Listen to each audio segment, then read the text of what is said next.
నమస్తే. నావల్ కాన్సెప్ట్‌కి స్వాగతం. నేను మీ అరణి పాకలపాటి. స్వేచ్ఛ కథను వింటున్నాం కదండి. రచయిత్రి భావాలను తెలుసుకున్నాం. ఇక కథలోకి వెళ్తే కథ ఇలా మొదలవుతుంది. మధ్యాహ్నం 12 గంటలు కావస్తుంది. అరుణ మాటిమాటికి గడియారం వంక, గేటు వంక చూస్తుంది. ఇల్లంతా నిశ్శబ్దంగా ఉండడంతో గోడ గడియారం చప్పుడు చాలా స్పష్టంగా వినిపించి అరుణ చికాకును మరికాస్త పెంచింది. రోజు ఆ వేళప్పుడు ఆ ఇంట్లో ఆ నిశ్శబ్దం మామూలే. అరుణ తండ్రి జానకిరామయ్య, అన్న గోపాలరావు 10 గంటలకంతా ఆఫీస్కి వెళ్ళిపోతారు. గోపాలరావు కొడుకులిద్దరూ బడికి పోతారు.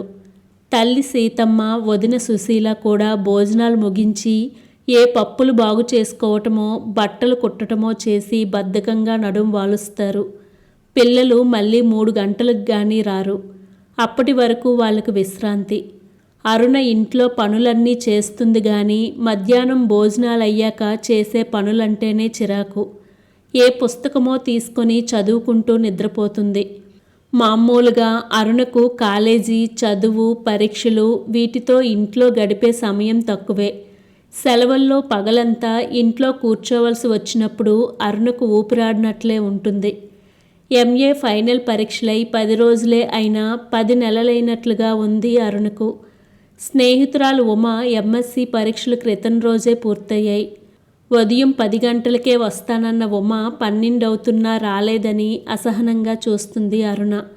మేనత్త కనకమ్మకు అటు ఇంటి పని కానీ ఇటు బయట పని కానీ ఉండదు.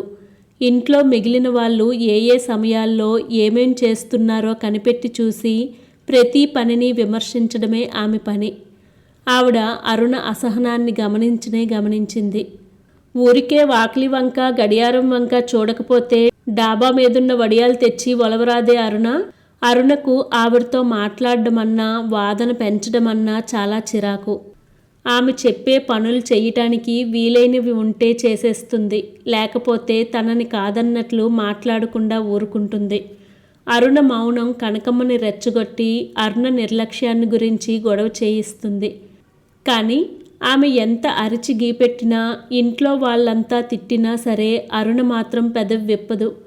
ఇప్పుడు అరుణ వెళ్ళి ఆ వడియాలేవో తేకపోతే ఆవిడ వడియాల పురాణం మొదలవుతుంది. అరుణ వయసుకి తానెన్నిసార్లు వడియాలు పెట్టింది, వడియాలు పెట్టందే ఆడపిల్ల ఎందువల్ల ఆడపిల్ల అనిపించుకోదు. అరుణ ఆడపిల్ల కాకుండా బరి తెగించిపోతున్న తీరు ఎలా ఉంది, ఇవన్నీ ఏకరువు పెడుతుందామె. ఆపటం ఎవ్వరి తరమూ కాదు. అందుచేత అరుణ గబగబా డాబా మీదకు వెళ్ళింది. మంచాల మీద తెల్లటి పంచెలు పరిచి వాటి మీద చిన్న చిన్న వడియాలు పెట్టారు. ఆ తెల్లటి పంచెల మీద వడియాలు మెరుస్తున్నాయి చిత్రంగా. అరుణ కాసేపు వాటిని చూసి ఆ పంచెలన్నీ తీసి మడిచింది. మెట్ల దగ్గర కాస్త నీడగా అనిపిస్తే అక్కడ నుంచొని వీధిలోకి చూసింది. ఉమా ఎప్పుడూ ఇంతే, చెప్పిన టైంకి ఎక్కడికి రాదు. అసలు ఇంకొకరి కోసం ఎదురు చూసే పని పెట్టుకోకూడదు. అయినా ఇవాళ వెళ్ళిపోతుంది కదా, తొందరగా వస్తే ఇంకో గంట ఎక్కువ కలిసి ఉండొచ్చు కదా అనుకోదేం అని ఉమ మీద మనసులోనే విసుక్కుంది. ఎందుకో వీధి వైపు వచ్చిన మేనత్త డాబా మీద నుంచొని వీధిలోకి చూస్తున్న అరుణను చూసింది. ఏమిటా డాబా మీద నుంచొని చూడ్డం, పనైపోగానే కిందకి దిగవేం, దిగు కిందకి అని అరిచినంత పని చేసింది. అబ్బా, అసలు ఈ అత్త మన ఇంట్లో ఎందుకుంటుందో అని ఊహ వచ్చిన మొదట్లో తను అమ్మను అడగడం అరుణకి ఇంకా బాగా గుర్తుంది. ఊరుకొమ్మ, విందంటే కొంపలు అంటుకుంటాయి అంది అమ్మ. అత్త విననే వింది. అసలు ఆవిడకు ఎవరు ఎప్పుడు ఏం మాట్లాడుకున్నా తెలిసిపోయేది. ప్రతి విషయం మీద తన అభిప్రాయం చెప్పి అయినా నాకెందుకులే, తలచెడిన ముండని అనేది. ఆ రోజు పెద్ద రభసైంది. ఆఫీస్ నుంచి తండ్రి వచ్చే వరకు అది ఇది సనుగుతూనే ఉంది. ఏదో చిన్నపిల్ల తెలవకడిగింది, పోనివ్వరాదు అని అమ్మ బతిమలాడుకుంది కూడా. చిన్నపిల్లే, దానికేం తెలుస్తుంది, పెద్దవాళ్ళ కడుపుల్లో మాటలే పిల్లల నోట్లో నుంచి వస్తాయి అని సాధించింది కనకమ్మ. సీతమ్మ మళ్ళీ నోరు విప్పలేదు. జానకిరామయ్య ఇంట్లోకొచ్చి ఇంకా కాళ్ళన్నా కడుక్కునే లేదు. ఏడుపులతో మొత్తుకోళ్లతో స్వాగతం పలికింది కనకమ్మ. ఆయన ఇంతెత్తున ఎగిరి ఎక్కడ తగులుతుందో కూడా చూడకుండా అరుణని బాదాక అప్పుడు నోరు విప్పింది మళ్ళీ. ఊరుకోరా, తలచెడి ఒకరి పంచున చేరనే కూడదు. చేరాక ఇటువంటి మాటలు పడక తప్పదు మరి. రేపు దానికేమన్నా అయితే మేనత్తముండ పసిముండను పొట్టన పెట్టుకుందంటారు. ఊరుకో, ఒకరిననేం లాభం, నా కర్మిట్లా కాలింది మరి అని దీర్ఘం తీసిందామే. ఆ రోజు రాత్రి మంచం మీద అరుణని కావులించుకు ఏడుస్తూ పడుకుంది సీతమ్మ. తండ్రి వచ్చి మళ్ళీ సీతమ్మను తిట్టాడు. అప్పట్నుంచి అరుణ మేనత్తని ద్వేషిస్తూనే ఉంది. ఆ ద్వేషం రోజు రోజుకి పెరిగిందే గాని తరగలేదు. తండ్రి తల్లి మేనత్తంటే ఎందుకో భయపడడం అరుణ చిన్నప్పుడే కనిపెట్టింది. పెద్దయ్యాక కానీ ఆ భయం ఎందుకో అర్థం కాలేదు. కనకమ్మకి చిన్నప్పుడే పెళ్ళయింది. కాపురానికి వెళ్లకుండానే భర్త పోయాడు. భర్త నుంచి వచ్చిన 5 ఎకరాల మాగాని భూమితో సహా తమ్ముడిల్లు చేరింది కనకమ్మ. ఆవిడ పొలం మీద ఆశతో జానకిరామయ్య ఆమె మాట జవదాటేవాడు కాదు. సీతమ్మని నోరెత్తినిచ్చేవాడు కాదు. అత్త ఏమన్నా సరే తల్లి తండ్రి నోరు మూసుకు పడుండేది ఇందుకేనని తెలుసుకోవటం అరుణకి కష్టమనిపించినా అది వాస్తవం. చిన్నప్పటి నుంచి బొట్టు పూలు పెట్టుకోకుండా, రంగురంగుల బట్టలేసుకోకుండా, ఏ చిన్న ముచ్చట లేకుండా జీవితం గడుపుతున్న కనకమ్మకి లోకల్లో ఏ ఆడది కాస్త పచ్చగా ఉన్నా గుండెలు బగ్గుమనేవి. మరి మారిన రోజుల ప్రకారం ఆడది గడప దాటి చదువులకని బయటికెళ్లడం కనకమ్మకు అస్సలు నచ్చేది కాదు. 3వ క్లాసు దాటిన దగ్గర నుంచి ఆడపిల్ల చదువులు మానిపించమని నిరంతరం పోరుతుండేది. అరుణ అక్క రాజేశ్వరి ఈ పోరాటాల మధ్యలోనే 8వ తరగతి దాకా ఎలాగో నడిపించింది. ఆ తర్వాత కనకమ్మ బాధ తట్టుకోలేక 2 ఏళ్లలో పెళ్లి చేసి పంపించేశాడు జానకిరామయ్య. అరుణ 8వ క్లాస్కి వచ్చేసరికి ఇంకెన్నాళ్ళులే ఈ తిప్పుళ్ళు ఎగుర్లు, అన్నీ పోతాయి, ఆ 3 ముళ్ళు అని మొదలెట్టేది కనకమ్మ. చిన్నమ్మాయి పెద్దదానిలా కాదులే, దీనికి బాగా చదువొస్తుంది అని గొణిగేవాడు జానకిరామయ్య. అసలు విషయం ఇల్లు కట్టుకోవటానికి అయిన అప్పులతో సతమతమవుతున్న ఆయనకు అరుణ పెళ్లి చేసే శక్తి లేదు. ఎందుకు చదువంట చదువు, నాకు తెలిసి చదువుకున్న ఏ ఆడది బాగుపడలా, ఇది సంసారం చేయదా, సంసారాలు చేసుకునే వాళ్ళకి చదువులు అచ్చిరావు అని కరాఖండిగా తన అభిప్రాయం చెప్పి, అయినా నాకెందుకులే, చదివించుకునేవాడివి నువ్వు, చదువుకునేది అదీను. తల్లి ఉందంటే ఆవిడికి పెళ్ళేమైపోయినా పట్టదు, నాకు తెలవకడుగుతా, రేపేదన్నా అయితే మొఖాలెక్కడ పెట్టుకుంటారు అని మొదలెట్టేది. అరుణ వేసే ప్రతి అడుగు లెక్కపెట్టి సాధించి పెట్టేది. ఏమిటా నిట్టలు తొక్కడం, చురుగ్గా ఉండాలి, ఇట్టా ఉంటే పనులవుతాయా, చీమ నడకలా అని రేపు చేసుకునేవాడికింత ఉడకేసి పెడతావా లేదా అనేది. కాస్త ఒక అడుగు ఎక్కువేస్తే ఏమిటా పరుగు, ఆడపిల్లవు కాదు, నిదానం కూడా లేకపోతే ఇక వచ్చేవాడు ఏం చూసి చేసుకుంటాడు నిన్ను అని సాధించేది. ఇంట్లో ఉన్నంతసేపు తన ప్రతి కదలిక అత్త రికార్డు చేస్తుందనే స్పృహ అరుణకి పెద్ద నిస్పృహ కలిగించేది. ఎస్ఎల్సి పూర్తయి కాలేజీలో చేరిన దగ్గర నుంచి కనకమ్మ జాడ్యం తల్లి తండ్రి అన్న వదినలకందరికీ అంటుకుంది. అరుణ తీసే ఊపిరి, వేసే అడుగు, పోసుకునే నీళ్లు, రాసుకునే పౌడర్ అన్నీ ఎవరికో ఒకరికి అభ్యంతరకరంగా కనిపించేవి. ఏ విషయంలోనూ అంగీకారం లేని పెద్దలు తనని సతాయించడం దగ్గరికొచ్చేసరికి, తనని అదుపులో పెట్టడం దగ్గరికొచ్చేసరికి, తనకి బుద్ధులు చెప్పడం దగ్గరికొచ్చేసరికి ఏకాభిప్రాయానికి వచ్చేసేవారు. కనకమ్మకైతే అరుణని అవమానించడానికే పుట్టినట్లు ప్రవర్తించేది. అరుణకింకా బాగా గుర్తుంది. అప్పుడు తను 10th క్లాస్ చదువుతుంది. ఓ రోజు స్కూల్ నుంచి ఇంటికొచ్చింది. అందరూ ఆడపిల్లల్లాగే పుస్తకాలను గుండెలు కానించుకొని నడుస్తూ వచ్చింది. ఎప్పుడు అరుణ స్కూల్ నుంచి వస్తుందా, ఏ తప్పు పట్టుకోగలనా అన్నట్లు చూస్తున్న కనకమ్మ కళ్ళు అరుణ గుండెల మీదున్న పుస్తకాల మీద పడ్డాయి. వయసొచ్చిన పిల్ల చదివింది చాలే అని ఆ 3 ముళ్ళు వెయ్యకపోతే ఇంతే. గుండెల మీద మగాడి బొమ్మనేసుకొని ఆ తైతెక్కలేంటి, సిగ్గు లేకపోతే సరి అంటూ ప్రారంభించింది. అరుణ సిగ్గుతో చితికిపోయి పుస్తకాలు గబుక్కుని కింద పడేసింది. పై పుస్తకానికి ఎవరో సినిమా నటుడి బొమ్మ అట్టవేసి ఉంది. అది సంగతి. అరుణ ఈ ఆలోచనలతో కొట్టుకుపోతూ, అవమానంతో ఉడికిపోతూ ఉండగానే వాకిటి ముందు ఆటో దిగింది. స్నేహితురాలు ఉమ పెద్ద పెట్టితో సహా దిగింది. ఏమిటి తల్లి ఇంత ఆలస్యం? 10 గంటలకు వస్తానన్నావుగా, చూడలేక చస్తున్నా అంటూ ఉమ పెట్టెకు సాయం పట్టింది. ఇదిగో ఈ పెట్టి సర్దుకునేసరికి ఈ వేళయింది. ఈ సెలవులు శాశ్వత సెలవులు కదా, మొత్తం రూమంతా ఖాళీ చేసి ఈ పెట్టెలో నింపేశా. ఇద్దరికీ ఒక్కసారి దిగులనిపించింది. టిక్కెట్ తీసుకున్నావా? నిన్ననే తీసుకున్నా. రాత్రి 9:30కి బస్సు. భోజనం చేశావా? చేశాను గాని కాసిన్ని మంచినీళ్ళివ్వు. ఈ లోపల అరుణ వాళ్ళమ్మ, వదిన, మేనత్త ఉమ చుట్టూ చేరారు. సీతమ్మ, సుశీల కుశల ప్రశ్నలు వేస్తుంటే కనకమ్మ ఉమను నకసిక పర్యంతం పరీక్షించింది. బాగా అలిసినట్లున్న ఉమ ముఖంలో కనిపించే ఉత్సాహం, చురుకుదనం, సంతోషం, సన్నగా నాజుగ్గా ఉన్న ఆమె ఆకారం ఇవన్నీ కలిసి కనకమ్మ మనసులో ఏదో అశాంతిని రేపాయి. అరుణ మంచినీళ్ళు గ్లాస్ తెచ్చి ఉమకిచ్చి కూర్చో అంటూ తాను మంచం మీద కూర్చుంది.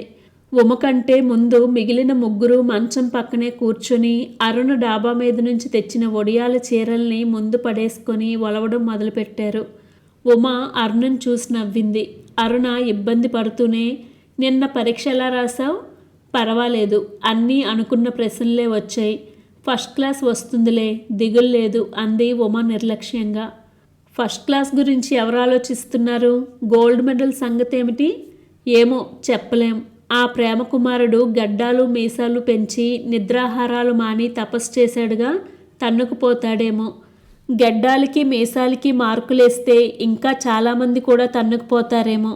ఇద్దరూ నవ్వుకుంటుంటే సుశీల చిరాగ్గా గదిలోకి వెళ్ళి పడుకుంది. అయ్యో అవేం మాటలే తల్లి అంటూ కనకమ్మ ఏదో మొదలెట్టబోతుంటే అరుణ లేచింది. వరండాలో కూర్చుందాం రా ఉమా అంటూ తీసుకువెళ్ళింది. మనం వినకూడదమ్మా వీళ్ళ మాటలు, కనకమ్మ సీతమ్మతో అంది. ఏమో ఏం రహస్యాలో. నువ్వే హాస్టల్కి రావే అంటే వినవు, విసుక్కుంది ఉమా. నేను హాస్టల్కి రావాలంటే ముందు మా నాన్న దగ్గర నుంచి, అన్నయ్య దగ్గర నుంచి పర్మిషన్ తీసుకోవాలి. అది నాకు పెద్ద చికాకు. ఇక నేను బయలుదేరే దగ్గర నుంచి అందరూ ఏదో సనుగుడు. ముగ్గురే, ఎవరి లెవెల్లో వాళ్ళు. తీరా వచ్చినా మళ్ళీ సాయంత్రం 5 గంటలకంతా ఇంట్లో ఉండాలి. నువ్వొస్తే రాత్రి దాకా కలిసి ఉండొచ్చు కదా అని. సర్లే, ఇక్కడేమో అసలు మాట్లాడుకునే వీలుండదు. పోనీ సినిమాకి వెళ్దామా? సినిమాకా? ఏం పర్మిషన్ కావాలా? కావాలి, కానీ నువ్వున్నావుగా, నువ్వు అడుగుతావా మా అమ్మని? ఏంటర్నా చిన్నపిల్లల ఎంఏ పాస్ అయినా కూడా? ఈ ఇంట్లో ఉన్నంతకాలం నేను చిన్నపిల్లనే. ఈ ఇంట్లో వాళ్ళంతా నన్ను, నా పవిత్రతను కాపాడడమే ధ్యేయంగా పెట్టుకున్నారు. ఏం చేయను అంటావు కానీ చెయ్యాల్సింది చెయ్యవు. మీ అమ్మతో చెప్పిరా, వెళ్ళిపోదాం. ఏమవుతుంది? నీకు తెలియదు ఉమా, చాలా గొడవవుతుంది. అయితే అవని, కొన్ని గొడవలు భరిస్తే తర్వాత ఇక వాళ్లకు నీకు కూడా అలవాటు అవుతుంది. లే, ఇవాళ ట్రై చేయి, సినిమాకి పోదాం. ఉమా అరుణను లోపలికి నెట్టింది. అరుణ లోపలికి వెళ్ళి అద్దంలో చూసుకుంది. తల బాగానే ఉంది, దువ్వనవసరం లేదు. బొట్టుంది. ఇంత పౌడర్ ముఖానికి రాసుకొని చీర మార్చుకుంటుంటే కనకమ్మ రానే వచ్చింది. ఎక్కడికి ప్రయాణమవుతున్నావు? సినిమాకి, కుర్చీళ్ళు సరిచేస్తూ అంది అరుణ. సినిమాకా? మీ నాన్నతో చెప్పావా? చెప్పలేదు. ఉమా ఇప్పుడే అంది. అమ్మతో చెప్తాలే అంటూనే వంటగది వైపు 4 అడుగులు వేసింది. అమ్మా, నేను ఉమా సినిమాకి పోతున్నాం. 6ంటికి వస్తాను. ఉమా ఇక్కడే భోంచేసి రాత్రికి వెళ్ళిపోతుంది. ఆ మాట అనేసి పరిగెత్తుతున్నట్టే బయటికి నడిచింది. ఇప్పుడేం సినిమా అంటూ బయటకొచ్చింది సీతమ్మ. కనకమ్మ గడియారం వంక చూసి 1 గంటే అయ్యింది. సినిమా ఏమిటిప్పుడు? ఎక్కడికి పోతుందో ఏమిటో మరి. ఆడబడుచు మాటలకి సీతమ్మకు కన్నీళ్ళొచ్చేశాయి. దీని మూలాన ఎన్ని మాటలు పడాలో అంటూ దిగులు పడింది. సుశీల విసురుగా గది తలుపులు బిగించుకుంది. 4-5 గజాలు నడిచాక అమ్మయ్య అని నిట్టూర్చింది అరుణ. ఏం సినిమాకి పోదాం? నాకైతే ఏ సినిమాకు పోదామనిపించటం లేదు. ఎక్కడన్నా కూర్చొని కబుర్లు చెప్పుకుందాం. యూనివర్సిటీకే పోదామా? గార్డెన్లో బాగుంటుంది. మన చెట్టు కిందే కూర్చుందాం. మళ్ళీ ఎన్నాళ్ళకు కూర్చుంటామో ఉత్సాహంగా అంది అరుణ. బాగానే ఉంది. నేను పడి యూనివర్సిటీ నుంచి వస్తే మళ్ళీ యూనివర్సిటీకే పోదామంటావా? అందుకే అసలు నిన్ను రమ్మంటే, విసుక్కుంది ఉమా. అబ్బా చెప్పానుగా ఉమా, నువ్వు కూడా సతాయించుకు. సరే పోదాం పదా. ఇద్దరూ బస్టాప్లోకి నడిచారు. యూనివర్సిటీ గార్డెన్లో ప్రతి స్టూడెంట్కి ఒక్కో చోటు ఇష్టమై ఉంటుంది. ఉమా, అరుణ ఇద్దరూ ఎప్పుడూ ఒక మోదుగు చెట్టు కింద కూర్చుంటారు. వాళ్ళు వచ్చేసరికి ఎవరైనా ఆ చోట్లో కూర్చుంటే వాళ్ళకు చాలా విసుగనిపించేది. క్లాసులు ఎగ్గొట్టి గంటలు గంటలు ఆ మోదుగు చెట్టు కింద చేరి కబుర్లు చెప్పుకునేవారు. మన చివరి సమావేశం ఈ చెట్టు కిందే అవడం బాగుంది అంది ఉమా చతికిలు పడుతూ. చివరి సమావేశం, శాశ్వత సెలవులు ఏమిటి భాష? ఇక మళ్ళీ మనం కలుసుకోమా? కలుసుకుంటాం కానీ ఇప్పట్లా కాదుగా. ఎవరం ఎలా మారుతామో, ఎక్కడికి వెళ్తామో. నేనెక్కడికి వెళ్ళను, ఈ ఊళ్ళోనే ఉంటా. నే చేసుకోబోయే వాడికి కూడా ఈ ఊళ్ళోనే ఉద్యోగమైతే నేను ఇక్కడే ఉంటా వెక్కిరింతగా నవ్వింది ఉమా. ప్రకాశానికి ఈ ఊళ్ళోనే ఉద్యోగం ఉందనేగా. నాకు ఈ హైదరాబాద్ అంటే చాలా ఇష్టం. నాకు కాస్త జ్ఞానం వచ్చిన దగ్గర నుంచి ఇక్కడే పెరిగాను, అందుకే ఇష్టం. ఆ ఇష్టానికి ప్రకాశానికి ఏమీ సంబంధం లేదు ఉడుక్కుంటూ అంది అరుణ. సరే గాని మీ పెళ్లి విషయం ఏమన్నా మాట్లాడుకున్నారా? అసలు ఆ విషయం మాట్లాడుకునే టైం దొరికిందా లేదా? ప్రకాశం వెంటనే పెళ్లి చేసుకుందాం అంటున్నాడు. నేనే వాయిదా వేస్తున్నా. ఎందుకని? నాకు కూడా ఉద్యోగం దొరికాక పెళ్లి చేసుకుంటే బాగుంటుందనిపిస్తుంది. కానీ మళ్ళీ మా ఇంట్లో చికాకుల్ని తలుచుకుంటే వెంటనే పెళ్లి చేసుకోవాలనిపిస్తుంది. ఉమ పెద్దగా నవ్వింది. నవ్వు కాదు ఉమా, నా బాధ నీకు అర్థం కాదు. ఏ విషయంలోనూ నాకు స్వేచ్ఛ లేదు. ప్రతి చిన్న విషయానికి వాళ్ళందరి పర్మిషన్ తీసుకోవాలి. ప్రతి రూపాయిని వాళ్ళని అడుక్కోవాలి. వాళ్ళకి ఇష్టం ఉంటే ఇస్తారు, లేకుంటే లేదు. ఇవాళ సినిమాకు వెళ్దామన్నావు, నా దగ్గర పైసా లేదు. ఇప్పుడే కాదు, నేనెప్పుడన్నా స్నేహితులతో కలిసి సినిమాలకు, క్యాంటీన్లకు వెళ్ళడం చూసావా? ఎప్పుడన్నా నీతో, ప్రకాశంతో మాత్రమే వస్తున్నాను. మీరిద్దరూ ఖర్చు పెడుతుంటే చూస్తూ కూర్చోవడం నాకెంత హింసగా ఉంటుంది. అరుణ కళ్ళల్లో నీళ్లు తిరిగాయి. మన మధ్యతరగతి కుటుంబాల్లో డబ్బు చిక్కులు, పొదుపు ఉంటాయిలే, దాన్నంత సీరియస్గా తీసుకోకు. నిజంగా ఇబ్బందిగా ఉంటే నేను సినిమాలకి, షికార్లకి డబ్బులడిగి వేధిస్తానా? నీకు తెలియదు ఉమా, ప్రతి విషయానికి నేను వాళ్ళ మీద ఆధారపడాలి. లేకపోతే నాన్న నెలకో 20 రూపాయలు నాకు ఇవ్వడం కష్టం కాదు. అసలు నేను నా సొంతానికి ఖర్చు చేయడం అంటేనే వాళ్ళకిష్టం ఉండదు. మా అక్కకు మళ్ళీ 15 సంవత్సరాలకే పెళ్లి చేసి పంపనందుకు ఇప్పుడు మా మేనత్తకెంత పశ్చాత్తాపంగా ఉందో.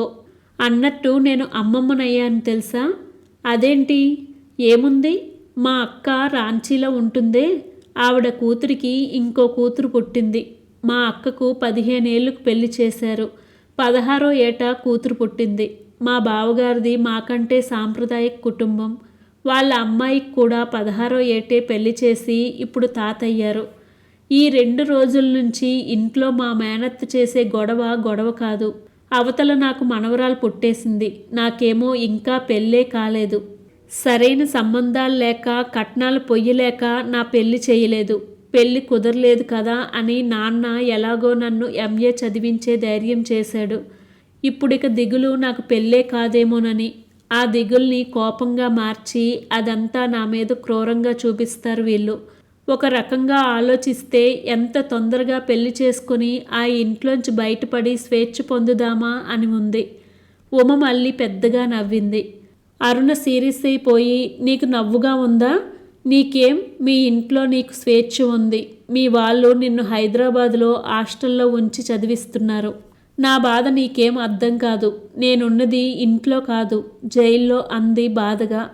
అది కాదు అరుణ, మీ ఇంటి సంగతి నాకు తెలియదా? అందుకు కాదు, స్వేచ్ఛ కోసం పెళ్లి చేసుకుందామనుకుంటున్న నీ ఆలోచనకు నవ్వొచ్చింది. అంత నవ్వొచ్చిందేమిటి నా ఆలోచనలో? చిరాగ్గా అంది అరుణ. ఏమిటేంటి? అందరూ పెళ్ళైతే స్వేచ్ఛ పోతుందని గోల పెడుతుంటే నువ్వు స్వేచ్ఛ కోసం పెళ్ళాడతానంటే నవ్వురాదా? నా సంగతి వేర్లే. ఏం వేరు? మీ ఇంట్లో వాళ్ళు మరి కాస్త ఎక్కువ కట్టడి చేస్తారు కానీ ఇంచుమించు అందరిళ్లల్లోనూ కట్టడి అనేది అలాగే ఉంటుంది. నువ్వనుకునే స్వేచ్ఛ చాలా తక్కువ మందికి ఉంటుంది. కానీ పెళ్ళైతే ఆ కాస్త స్వేచ్ఛ పోతుందేమో. మీ నాన్న, అమ్మ, వదిన, అత్త అందరి పాత్రల్ని ప్రకాశం ఒక్కడే నిర్వహిస్తాడేమో నవ్వింది ఉమా. చి, ప్రకాశం అలాంటివాడా? నీకు తెలీదా? ఎందుకలా మాట్లాడతావు? కాదులే, ప్రకాశం మంచివాడేలే. అయితే పెళ్ళయ్యాక స్వేచ్ఛగా సినిమాలకి షికార్లకి తిరుగుతానంటావు. కానీ అప్పుడు ప్రకాశంతోనే కలిసి తిరగాలేమో. మరెవరితో కలిసి తిరుగుతాను? అవును, ఎవరితో కలిసి తిరుగుతావు? అప్పుడు ప్రకాశమే నీ ప్రపంచం అవుతాడు కాబోలు. నేనొచ్చి ప్యాసా సినిమా వచ్చిందే, కలిసి చూద్దాం రమ్మంటే ప్రకాశం నేను కలిసి చూడాలే. లేకపోతే ప్రకాశం బాధపడతాడు, కోప్పడతాడు, సారీ అంటావు కాబోలు. నోర్మి, అలా ఏం అనను. ముగ్గురం కలిసి చూద్దామంటాను. అంతేగాని ప్రకాశాన్ని వదిలి నాతో రావన్నమాట. ఏంటే నీ గోల? వస్తాలే. ప్రకాశంతో ప్యాసా సినిమా చూడను, సరేనా? హైదరాబాద్లో ప్యాసా సినిమా ఎప్పుడొచ్చినా నీకే టెలిగ్రామ్ ఇచ్చి నువ్వొచ్చేదాకా ఆగి నువ్వొచ్చాక ప్రకాశాన్ని వదిలి మనిద్దరం చూద్దాం, సరేనా? ఉమా తెరలు తెరలుగా నవ్వింది. ఇక ఆపు నీ నవ్వు. అరుణ చిరాకు పడింది. కాదరుణ, ఇప్పుడు మీ ఇంట్లో వాళ్ళు వాళ్ళ పరిధిలోనే నువ్వు ఉండాలని అనుకుంటున్నారు. నువ్వు ఆ పరిధి ఎక్కడ దాడుతావోనని భయపడుతున్నారు. నీకిష్టం లేదు కనుక నువ్వెలాగోలా బయటపడాలని చూస్తున్నావు. నీకిష్టమైన ప్రకాశం పరిధిలోకి వెళ్ళాలని చూస్తున్నావు. నువ్వు ఇంకోసారి ఆ పరిధి అన్న మాట పలికావంటే చంపేస్తా. చిన్నప్పటి పరిధి వైశాల్యం లెక్కలు గుర్తొస్తున్నాయి, కసురుకుంది అరుణ. ఉమ మళ్ళీ నవ్వి అరుణ ఒళ్ళో తలపెట్టుకొని పడుకుంది. చెప్పు అంది అరుణ అసహనంగా. ఏం చెప్పను? అదే, నేను ప్రకాశం పరిధిలోకి వెళ్ళి ఆ మాట వద్దన్నావుగా. ఆ మాట వద్దులే, ఇంకో మాటతో చెప్పు. ఏం లేదే పిచ్చిదానా, ప్రకాశం మంచివాడే. నేనేదో తమాషాకు మాట్లాడుతున్నాను. నువ్వు పెళ్లి చేసుకుని స్వేచ్ఛగా ఉండు, సరేనా?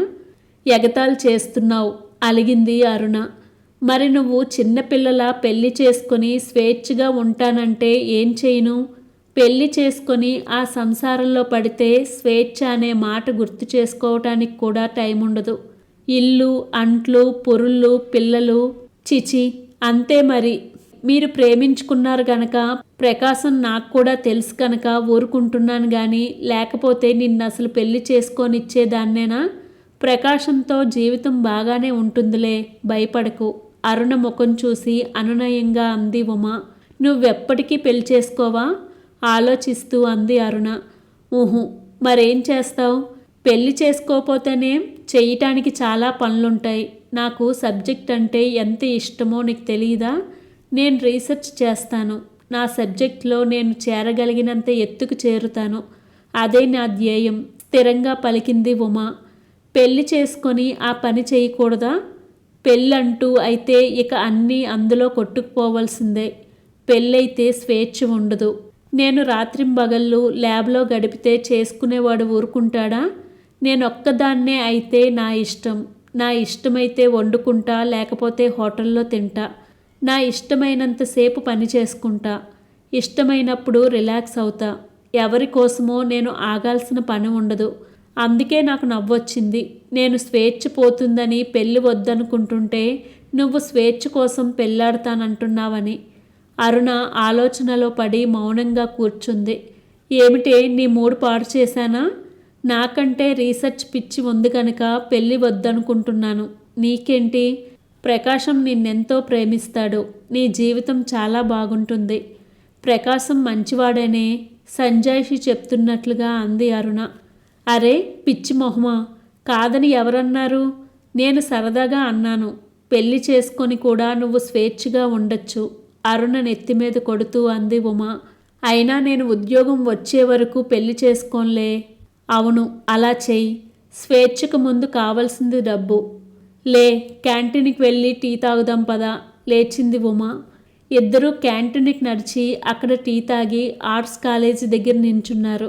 రీసెర్చ్ ఇక్కడే చేయకూడదు? ఏమో, సీట్ రావాలిగా. నాకైతే ఢిల్లీ వెళ్ళాలనే ఉంది. నీకు నాగార్జున యూనివర్సిటీ అంటే ఎంత ఇష్టమో. నీకు సీట్ ఇవ్వకుండా ఇక్కడికి పంపారని ఆ ఢిల్లీ వాళ్ళు కూడా నీకు సీట్ ఇవ్వకపోతే బాగుండు. ఆ మాట అనకు తల్లి. నాకు ఉస్మానియా యూనివర్సిటీ అంటే కూడా ఇష్టమే. వేరే యూనివర్సిటీల నుంచి వచ్చిన వాళ్ళ కోసం కాసిన్ని సీట్లు ఉంచారు. ఇద్దరూ నవ్వుకున్నారు. 2 ఏళ్ళు ఎలా గడిచిపోయాయో కదా అంది అరుణ. అవును, నిన్ను పలకరించిన మొదటి రోజు నాకింకా నిన్న మొన్న జరిగినట్లుంది. నీ చేతిలో కృష్ణపక్షం చూసేసరికి నువ్వంటే ఎంత ప్రేమ కలిగిందో. వెంటనే పలకరించేశాను. నేను అడిగిన మొదటి ప్రశ్న గుర్తుందా? ఈ పుస్తకంలో మీకు ఇష్టమైన కవితలు 2 చెప్పండి అనేగా. నువ్వు స్వేచ్ఛాగానం, అబ్బా అనే పేర్లు చెప్పగానే నేనేం చేశాను? నన్ను కావలించుకొని ముద్దు పెట్టుకున్నావు. సరే గాని నన్ను ప్రకాశం పలకరించింది కూడా ఆ రోజే. అంతకుముందు ఒట్టి చూపులే తప్ప మాటలు లేవు. మీరిద్దరూ నా జీవితంలోకి ఒక్కరోజే ఎలా వచ్చేశారో గదా. కాసేపు ఇద్దరూ ఆనందంలో మునిగి మౌనం దాల్చారు. ఇక వెళ్దామా? ఉమ అడిగితే నీరసంగా ఊ అంది అరుణ. బస్సు దిగి ఇంటికి నడుస్తుంటే అరుణ మామూలుగా లేదని గ్రహించింది ఉమ. అరుణ, ఏం జరగదులే, నేనున్నానుగా, ఊరికే వరి అవ్వకు. ఎందుకో నాకు తెలియకుండా నేను గిల్టీ అయిపోతాను ఉమా. వాళ్ళేం అనక్కర్లేదు, వాళ్ళ చూపులు చాలు. నేనేదో మహాపాపం చేసిన ఫీలింగ్ కలుగుతుంది. నేనేదో సంజాయిషి ఇచ్చుకోవటం, వాళ్ళ వెటకారాలు, ఆజ్ఞలు, అమ్మ ఏడుపులు ఇవన్నీ ఎంత చెత్తగా ఉంటాయో. వాటన్నింటినీ భరించడం కంటే నోరు మూసుకొని ఇంట్లో కూర్చోవటం ఉత్తమం అనిపిస్తుంది. ఇద్దరూ మౌనంగా ఇంట్లోకి నడిచేసరికి వాతావరణం ఏదోగానే ఉంది. వీళ్ళనెవ్వరూ గుర్తించినట్లు కనపడలా. ముఖాలు మార్చుకొని ఎవరి పనుల్లో వాళ్ళున్నారు. జానకి రామయ్య పడక కుర్చీలో కళ్ళు మూసుకొని పడుకున్నాడు. గోపాలరావు పేపర్ చదువుకుంటూ మధ్య గదిలోనే ఉన్నాడు. అరుణ కాసేపు అటూ ఇటూ తిరిగి ఉమను స్నానం చేస్తావా అని అడిగింది. ఉమ తలూపి బట్టలు తీసుకుంది. అరుణ బకెట్తో నీళ్లు బాత్రూంలో పెట్టి వచ్చింది. అరుణ, జానకి రామయ్య పిలిచాడు. అరుణ నెమ్మదిగా తండ్రి దగ్గరికి వెళ్ళింది. ఎక్కడికి వెళ్ళావు? పంచాయతీ ప్రారంభమైంది. సినిమా కన్నావుగా. మేనత్త కనకం రానే వచ్చింది. సినిమాకనే బయలుదేరాం, కానీ మళ్ళీ వద్దని యూనివర్సిటీకి వెళ్ళాం. సినిమాకేనని ఎందుకు చెప్పలేదా అనుకుంటూ చెప్పింది అరుణ. యూనివర్సిటీకి ఎందుకు? సెలవులేగా, సీతమ్మ అడిగింది. యూనివర్సిటీకో మరెక్కడికో మనకు అసలు సంగతి చెప్తారా వీళ్ళు? వాళ్ళేం చెప్తే అది నమ్మాల్సిందే. కనకమ్మ అరుణ మీద కసి తీర్చుకుంది. అంటే నేనెక్కడికి వెళ్ళానని నీ ఉద్దేశం? కోపంగా అడిగింది అరుణ.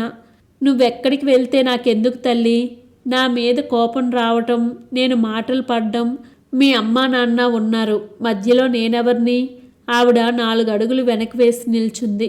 ఊరికే ఏ పని లేకుండా తిరగడం ఎందుకంట? రోజులు అసలే బాగాలేవు. నువ్వొచ్చేదాకా అందరం గుప్పెట్లో ప్రాణాలు పెట్టుకు ఎదురు చూడాలి. జానకి రామయ్య విసుక్కున్నాడు. మన భయం సంగతి దానికెందుకు నాన్నా? దాని సరదాలు దానికి కావాలి. మనం భయపడ్డా, వీధిలో తలంచుకోవాల్సి వచ్చినా దానికేం లెక్కలేదు.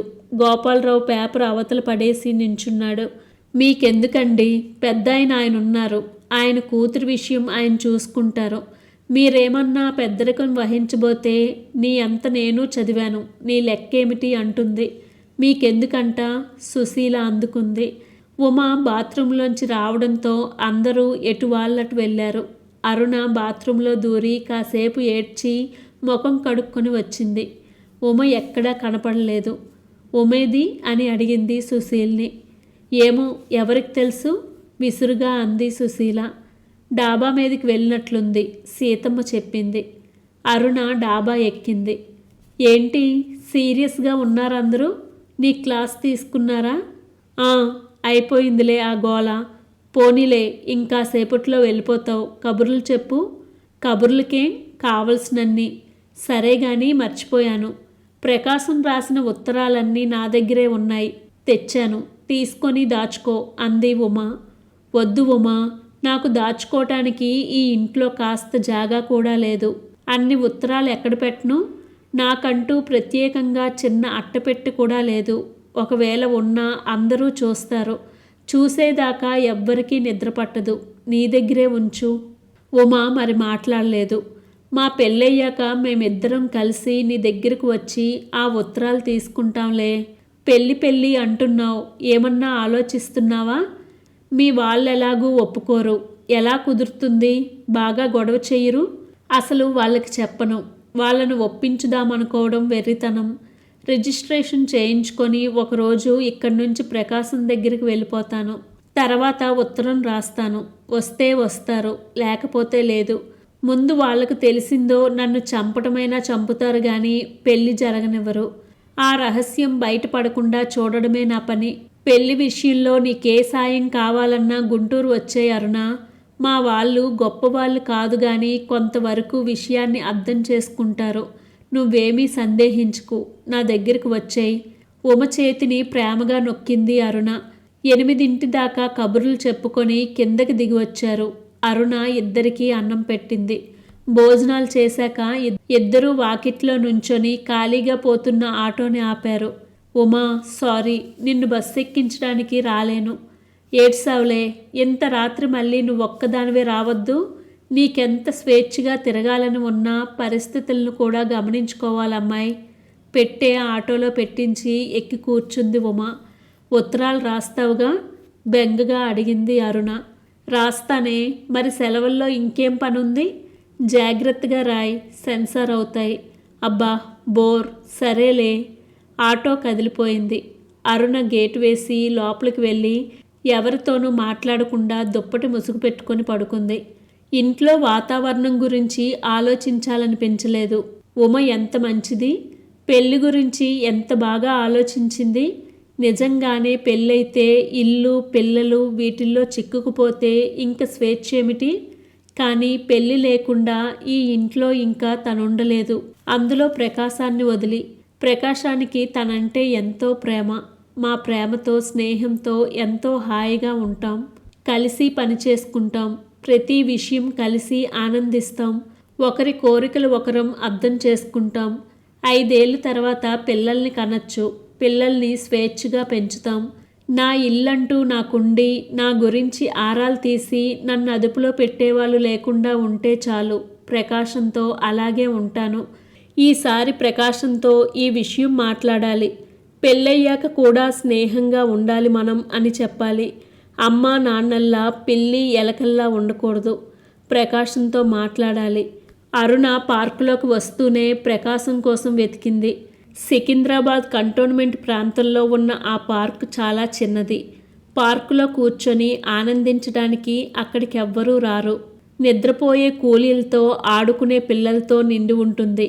ఆ ప్రాంతంలో అయితే తెలిసిన వాళ్ళెవ్వరూ కనపడరని ఆ పార్కు ఎంచుకున్నారు అరుణ ప్రకాశం. క్రమంగా ఆ పార్కుతో అనుబంధం పెరిగి అదే ఇష్టమైపోయింది. ప్రకాశం ఎర్రపూల చెట్టు కింద కూర్చొని ఎటో చూస్తున్నాడు. అరుణ వెళ్ళి పక్కన కూర్చున్నాక గాని అతను అరుణను గమనించలేదు. నా కోసం ఎదురు చూస్తుంటావని హడావుడిగా వచ్చాను. తీరా చూస్తే నువ్వేదో ఆలోచనల్లో ఉన్నట్టున్నావు. నా హడావుడి అంతా అనవసరమేనా? నవ్వింది అరుణ. నీ గురించిన ఆలోచనలు నీకంటే బాగున్నాయి. నాకు నువ్వు తప్ప ఇంకో లోకం లేకుండా పోయింది. ప్లీజ్ నా చెయ్యి పట్టుకుని నన్ను ఈ లోకంలోకి తీసుకురావు.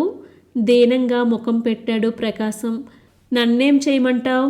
నన్ను వెంటనే పెళ్లి చేసుకో. పెళ్ళంటే భయంగా ఉంది. అర్థం లేదు అరుణ.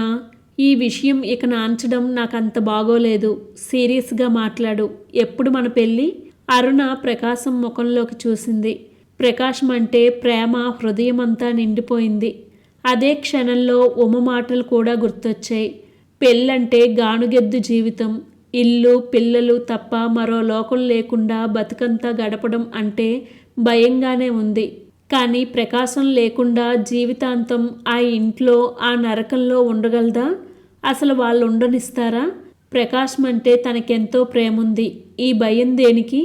ప్రకాశం ప్రేమగా మాట్లాడుతుంటే ఇష్టంగా నవ్వుతుంటే ముద్దు పెట్టుకోవాలనిపిస్తుంది.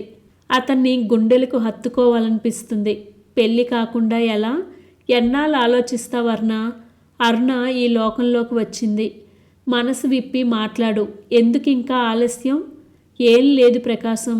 పెళ్ళంటే ఏ ఆడపిల్లకైనా భయంగానే ఉంటుంది. నాకు భయంగానే ఉంది. నిన్న మా ఉమ మాటలు విన్నాక ఇంకాస్త భయం పెరిగింది. భయమేమిటి? ఎందుకు? నాకు లేని భయం నీకొక్కదానికే ఎందుకు? ఏమంటుంది మీ ఉమ? కాస్త చిరాగ్గా అన్నాడు. ఎందుకంటే పెళ్ళైన తర్వాత నీ జీవితం ఏమీ మారదు. మారినా అంతా నీకు అనుకూలంగా నీకు సుఖంగా ఉండేలా మారుతుంది.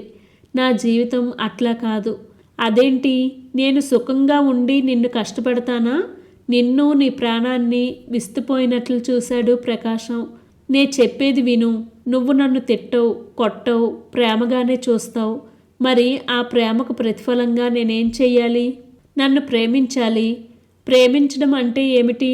ఒకరి కళ్ళల్లోకి ఒకరు చూసుకోవటమేనా? అది పెళ్ళి కాకముందు. పెళ్ళయ్యాక ఆడదాని ప్రేమ ఆవిడ చేసే సేవల్లో కనపడుతుంది మగవాళ్ళకి. మనిద్దరం పెళ్లి చేసుకుంటాం, కలిసి ఉంటాం. పొద్దున్నే నేను కాఫీ చేసి నీకిస్తే ఆ కప్పులో నా ప్రేమ కనబడుతుంది. పొద్దున్నే నేను కాఫీ చేసి నీకిస్తే ఆ కప్పులో నా ప్రేమ కనబడుతుంది నీకు.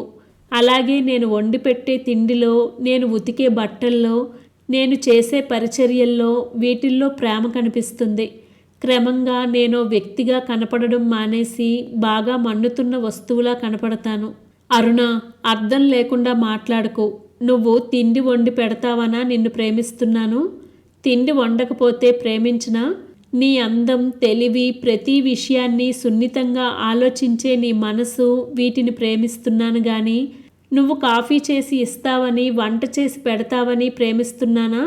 పోనీ అవన్నీ నేను చేసి పెడతాలే, పెళ్ళికి ఒప్పుకో, నవ్వింది అరుణ. పెళ్ళయ్యాక ఆడవాళ్లకు స్వేచ్ఛ పోతుందంటుంది ఉమ.